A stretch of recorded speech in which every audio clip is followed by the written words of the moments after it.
Ren. Saan ka ngayon? Dito pa ako sa work. Nasa work pa? Mamaya-maya, pa-out na ako. Bakit? Love, miss na kita. Magkita tayo. O sige ba? Saan ba gusto mo? Sa bahay mo? O sa bahay ko? Pero love, nagkaroon ako ngayon ha. Wala mo na tayong bembang. Siguro mga Saturday o Sunday pa ito matapos. Grabe ka naman sa akin, love. Alam mo naman, miss na kita.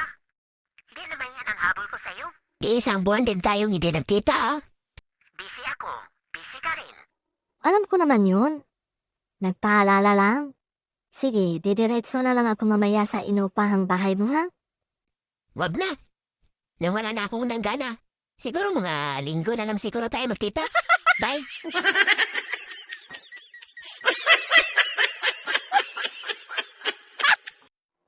Suso pala kayo.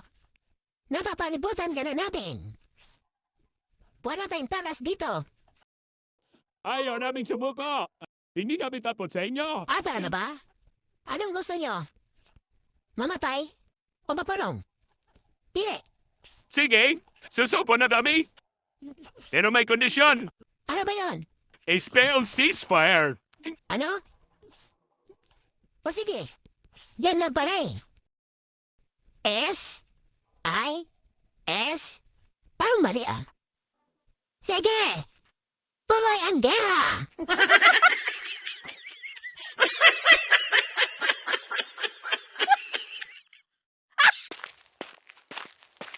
Tay, Ano ba yon? si nanay po, kailan po ba babalik sa atin? Miss ko na po siya. 2 years ang konta pa niya doon sa Midon Base. Mabilis na naman na yung 2 years eh. Ganun po ba? Matagal pa pala. Ayaw mo ba? Lahat naman na. Gusto mo, nabibili natin dahil sa pagpadala ng nanay mo? O pa na magdala na? Patay, may aaminin sana ako sa iyo. Ano? Bakit? May nagawa ka ba sa naman?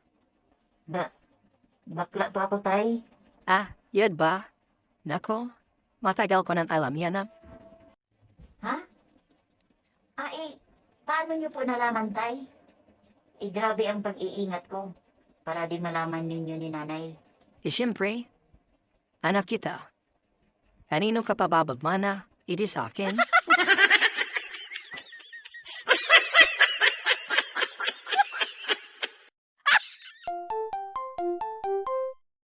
Saan ka ba nagsusuot bata ka? Ay, dapat kita hinahanap pa. Ang dalawa ng tatay mo, palaging wala dito sa bahay. Wala akong mautusan. O may ipapabili ako doon sa bayan. Saan ka pa rin pupunta? Masakit po. O bakit? Bakit ka umiyak? Kinagat pa ako ng aso. Ay, buang ka! Wala na nga tayong pera. Wala tayong pabili ng pagkain. Nagpapakagat ka pa ng aso. Anong ipanggastos natin dyan sa injection mo? Pero binigyan naman pa ako ng pera, ma. 3,500. Pampa-injection daw yun ng rabies. Magkano binigay?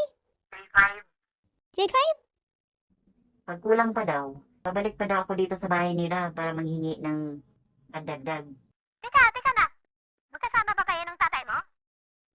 Hindi kami magkasama ng tatay, ma. Hindi ko alam kung saan yun nagpupunta. Bakit po?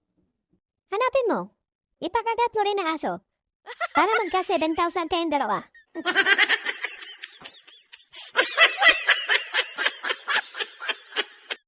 Ano na? Wala ka pa bang balak maghanap ng trabaho? Hanapay naman ako na pinadanan akong bisyumi. Umaasa ka pa rin sa kapatid mo na sa ibang bansa. Mahiya ka naman, oy. May asawa ka na? Naku, huwag ka nang mahiya sa ate ko. Mabait yun. Kaya na nag-a-abroad yan para sa amin ni nanay. Parang nagsisisi na ako na pinakasalan kita. Wala ka man lang plano sa buhay natin? Ano? Mag-a-apply ka pa ba? O palamunin ka ng kapatid mo? Sige, pagka-hungry yan bukas. Tanong ko, kung matatanggap ba ako, para hindi ka naman nanaw mo dyan at ihay. Ay naku, iwan ko sa'yo. Puro ka na lang ganyan. Puntahan mo yan bukas yung ina-applyan mo. Hello sir, good morning po. Yes? Ano yan? Pinapasok na po kasi ako sa sekretarya mo. Hope mo nagpasa ng resume. Okay, sige. Ay ka dito, umupo ka. Para ma-interview kita. Thank you po. So, alam mo naman kung anong klaseng trabaho ang ina-applyan mo, di ba? Opo, sir. Alam po. Uulitin ko, kailangan namin dito ng maiingay, madaldal na mga empleyado. Pwede na rin chismoso. Ano ka po, sir? Saka matalas yung tandining. Minimum naman yung sahod mo dito. Saka may commission ka pa, tot magaling ka.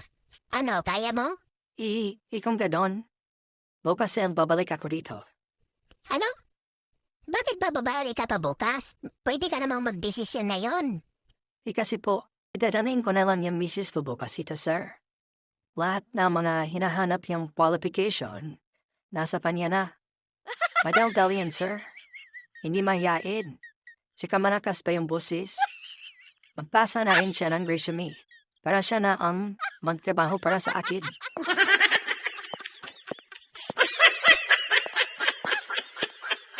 Hi. Parang sabay tayong namatay. Anong pinamatay ko pa? Nalapa si Apo Par. Sa refrigerator ng bahay sa bago kong jowa. Sabi niya, saglitan daw ako doon hanggang sa naninigas ako sa sobrang lamig. Nung sinubukan kong itulap, nalap na pala. Tuluyan na akong natigo. Di ikaw naman, Par. Ano bang kinamatay mo? Inatake ako sa puso, pre. Pagdating po kasi sa bahay, may nakita akong dalawang paris na chinilas ng lalaki sa pintuan. Kaya, dali-dali akong pumunta sa kwarto namin. Nakita ko si Mrs. nagmamadaling nagdidihis at kinakabahan. Asa na? Asa ng lalaki mo? Ano? Wala. Wala akong tinatago. Alam kong may lalaki siyang tinatago. Hinahalugog ko ang buong bahay. Pinuntahan ko ang kabinet.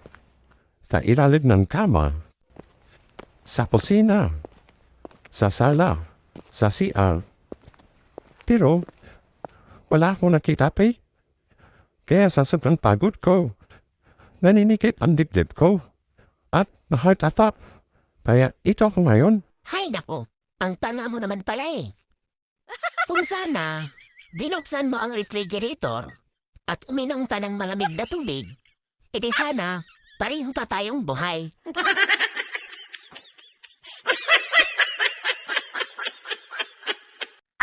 Saan na ba kayo? Malayo ka pa ba? Nandito lang kami sa likod mo, ma.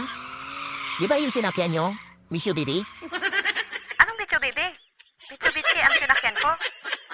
Kain ako sa inyo, ma. Galing China yan. Dumating ka sa dulo. Kung hindi ka pa natawa, ilin ka!